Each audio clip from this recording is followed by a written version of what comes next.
Hello friends, जैसा कि आप जानते हैं कि आजकल हम प्रेगनेंसी प्रॉब्लम्स के बारे में डिस्कशन कर रहे हैं। पिछले कुछ वीडियोस में आपने कुछ फिज़िकल प्रॉब्लम्स जैसे कि morning sickness, fever, urinary tract infection के बारे में जाना। तो इसलिए आज हम यहाँ पर एक और प्रेगनेंसी प्रॉब्लम जो कि फ़िज़िकल से ज़्यादा इमोशनल चीज़ों के बारे में रहेगी, उसके बारे में बात करने वाले हैं, जो है कि प्रेगनेंसी के दौरान होने वाले मूड स्विंग्स। आप समझ ही गए होंगे या जो लेडीज़ जो हैं प्रेगनेंसी के दौर से गुजरी हैं, उन्होंने ये सब चीज़ें फील ही की हैं कि कितना ज़्यादा मूड स्विंग होता है ड्यूरिंग प्रेगनेंसी टाइम। तो ये जो मूड स्विंग्स हैं प्रेगनेंसी में होने वाला वैसे तो नॉर्मल एक्सपीरियंस है, क्योंकि इस टाइम पे आपकी बॉडी बहुत सारे फिज़िकल और हार्मोनल चेंजेस से गुजर रही है और डे बाय डे की आपकी लाइफ चेंज हो रही है। तो ऐसे में इमोशनल अप डाउन फील करना इट इज़ क्वाइट नॉर्मल। तो प्रेगनेंसी के जो मूड स्विंग्स हैं, पीरियड के टाइम होने वाले मूड स्विंग से कुछ मिलते जुलते से ही रहते हैं। एक मिनट में ही आप हैप्पी फील करने लगते हैं, दूसरे ही मिनट में आप सैड हो जाते हैं। ऐसे ही कभी आप एकदम से बहुत ज़्यादा गुस्से में आ जाते हैं या एकदम ही जो है आपको बहुत ज़्यादा एंग्शियस या बेचैनी फील होने लगती है। तो अब सवाल ये उठता है कि क्यों होते हैं ऐसे मूड स्विंग्स। तो फ्रेंड्स, प्रेगनेंसी के दौरान होने वाले ये इमोशनल रोलर कोस्टर राइड को फ्यूल अप करने वाले जो मेन रोल जिसका है वो है आपके चेंज ऑफ हार्मोन्स। प्रेगनेंसी में बढ़ने एस्ट्रोजन एस्ट्रोजन और प्रोजेस्टेरोन हार्मोन के कारण से ही जो है ये मूड स्विंग्स होते हैं। इवन जो नोज़िया, वॉमिटिंग, फटीग, ये सब चीज़ें जो हैं ये भी हार्मोनल चेंजेस की वजह से ही होता है। तो हार्मोन चेंज के साथ साथ कुछ और फैक्टर्स भी हैं जो कि कंट्रीब्यूट करते हैं हमारे मूड स्विंग्स को।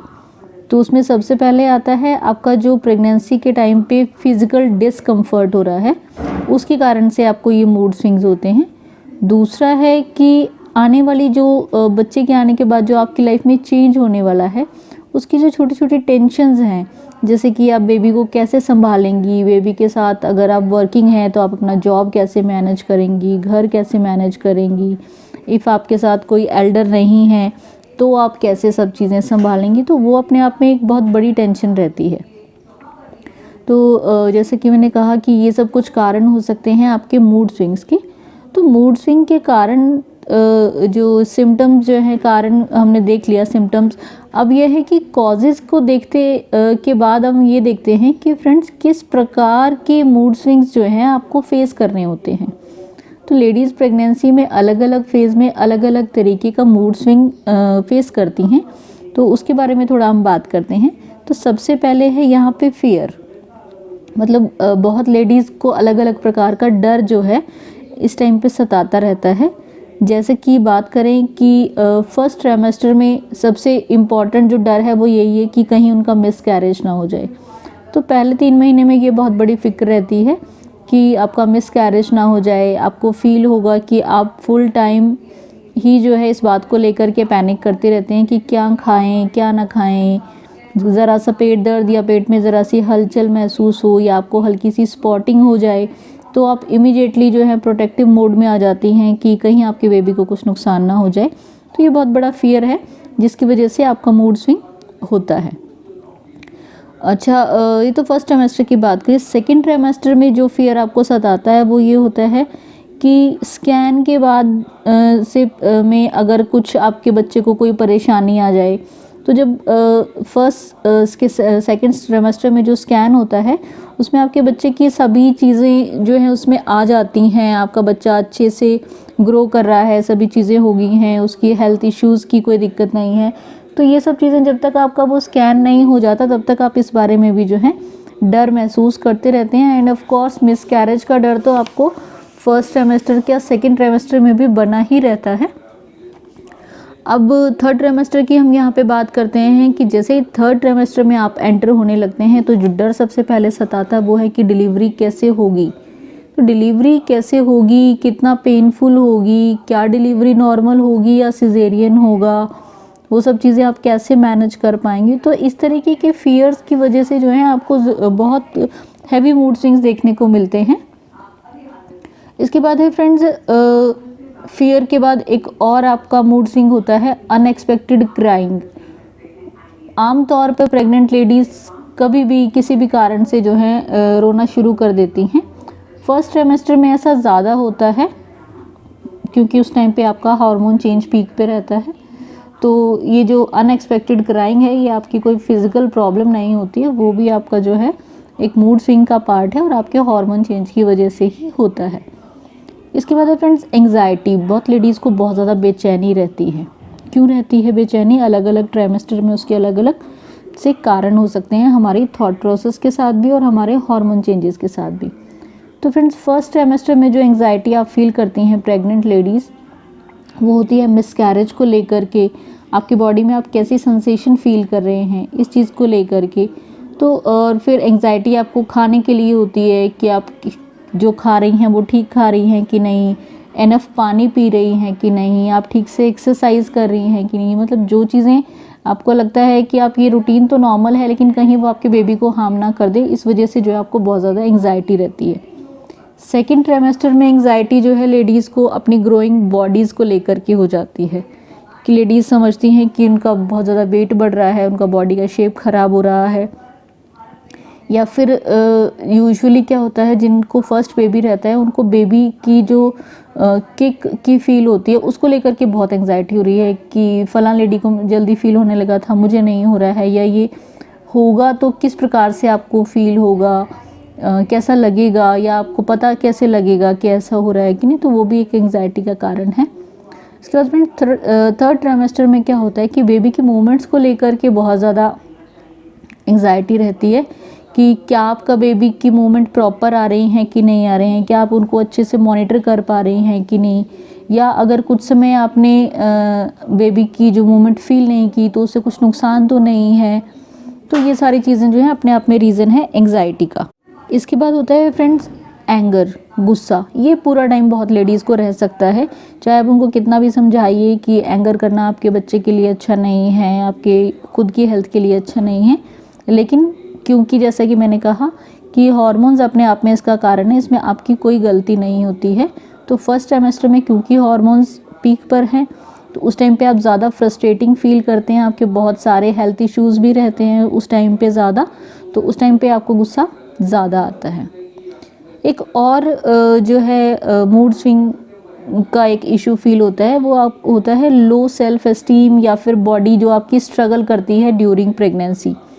तो उसमें सबसे फर्स्ट है कि फर्स्ट ट्राइमेस्टर में जब आपको जो है कुछ डाइजेस्ट नहीं हो रहा है, आप अच्छे से कुछ खा नहीं पा रहे हैं, या आपको जो है मतलब आपको कोई भी अलग अलग तरीके की लोग सलाह देते हैं कि आप जीन्स नहीं पहनिए, आप बहुत टाइट कपड़े नहीं पहनिए, तो आपको लगता है कि आपकी बॉडी में इतना क्या हो गया है कि आपका जो है पूरा गेस्चर ही लोग चेंज करना चाह रहे हैं या आपको इस तरीके से एडवाइस कर रहे हैं। तो वो अपने आप में एक फर्स्ट ट्राइमेस्टर में जो आपको लो सेल्फ एस्टीम फील होता है उसका ये कारण रहता है। सेकेंड ट्राइमेस्टर में क्या होता है कि जब आपकी बॉडी अपने इक्वल ट्राइमेस्टर की लेडीज़ को देखते हैं तो आप उनके साथ खुद को कंपेयर करते हैं कि उनका साइज़ जो है आपसे कम रह गया है, आप ज़्यादा बिग दिख रही हैं, आपको अपनी पर्सनैलिटी को लेकर के टेंशन होने लगती है कि आप बहुत वियर्ड दिख रही हैं या आप आने वाले समय में बहुत वियर्ड दिखेंगी।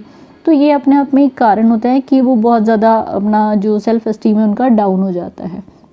ऑफकोर्स उनको अपने बच्चे के साथ प्यार है तो वो चीज़ को हैंडल कर रही हैं, लेकिन स्टिल उनके माइंड में एक थॉट जो है ये भी चलते रहते हैं। थर्ड ट्राइमेस्टर में क्या होता है कि जब बेबी का साइज़ काफ़ी बढ़ गया है कि आप खुद से अपने काम मैनेज करने में थोड़ा आपको मुश्किल होती है, कि जैसे कोई चीज़ उठाना है या कहीं चल के जाना है, या आपका जैसे बहुत ज़्यादा वेट बढ़ रहा है तो वो आपको अपसेट कर रहा है। तो ये सब चीज़ें जो हैं आपके कॉन्फिडेंस को थोड़ा लो कर देती हैं, जिसकी वजह से भी जो है आपको थोड़ा अनईज़ी फील होता है। इसके बाद फ्रेंड्स एक और चीज़ यहाँ पर आती है, वो होता है कि क्योंकि आपका बॉडी का ब्लड फ्लो जो है इस हार्मोन की वजह से जो है इंक्रीज़ हो जाता है, तो उस टाइम पे आपका सेक्सुअल ड्राइव जो है वो बहुत ज़्यादा बढ़ जाता है। लेकिन क्योंकि आपके बेबी के लिए प्रॉपरली वो सेफ़ नहीं है तो आपको उसको भी ये जो है अपना कंट्रोल में रखना बहुत ज़रूरी रहता है। तो फ्रेंड्स ये तो ही किस प्रकार के मूड स्विंग्स आपको होते हैं, लेकिन अब इन मूड स्विंग्स से कोप अप करने के लिए आप क्या करें, वो बहुत इम्पॉर्टेंट है। ऑफ कोर्स डॉक्टर की सलाह अपनी जगह रहती है, लेकिन मूड स्विंग्स के लिए आप हर टाइम से डॉक्टर के पास नहीं जा सकती हैं। तो उसके लिए कुछ टिप्स हैं जो आप ज़रूर ट्राई कर सकती हैं और आपको बहुत फ़ायदा भी होगा।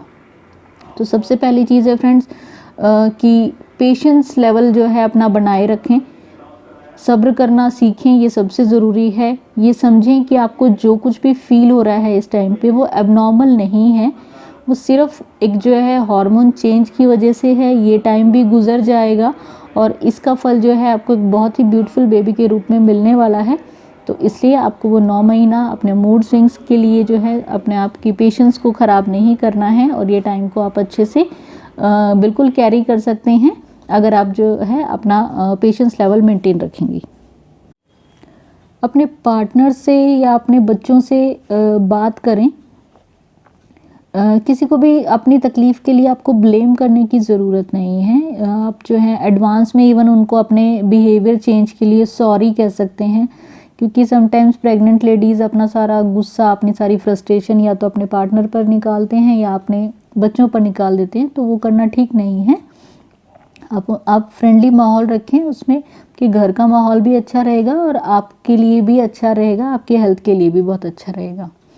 इसके बाद फ्रेंड्स, जो चीज़ें प्रेगनेंसी में होनी ही हैं उसके लिए खुद को तैयार करें। फॉर एग्ज़ाम्पल मॉर्निंग सिकनेस, तो आपको मालूम है कि जब आप सुबह उठेंगे तो आपको मॉर्निंग सिकनेस फील होगी। उस चीज़ के लिए आप खुद को रेडी रखें कि ऐसा सुबह कुछ घंटे के लिए आपको फील होगा, तो आप जो है अनईज़ी फील नहीं करेंगी। अपनी नींद को प्रायोरिटी दें, क्योंकि सोना, रेस्ट करना प्रेगनेंसी में बहुत ही ज़रूरी है। अपने लिए एक सपोर्टिव फ्रेंड ढूंढें जो आपके मूड स्विंग्स को समझेंगे और आपको सपोर्ट करेंगी।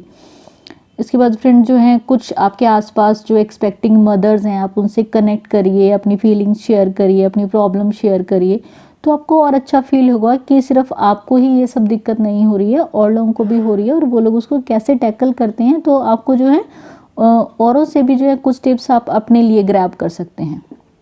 इसके बाद फ्रेंड्स, ऐसा होता है कि अक्सर एक्सपेक्टिंग मदर्स प्रेगनेंसी से रिलेटेड लिटरेचर पढ़ते रहते हैं।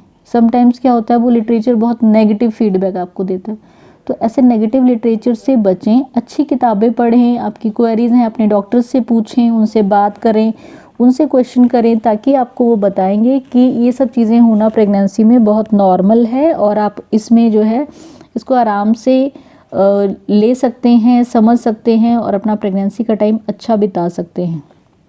एक और चीज़ है फ्रेंड्स, ये सब चीज़ों के साथ साथ आप थोड़ा योगा और मेडिटेशन की हेल्प ले सकते हैं खुद को थोड़ा काम रखने के लिए, क्योंकि प्रेगनेंसी में काम रहना बहुत ज़रूरी है।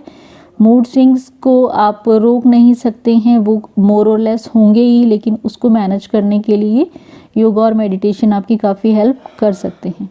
तो ये सारे टिप्स यूज़ करके फ्रेंड्स आप अपनी सेहत का ध्यान रख सकते हैं, अपने आने वाले बेबी की सेहत का ध्यान रख सकते हैं और एक हेल्दी प्रेगनेंसी का टाइम एंजॉय कर सकते हैं।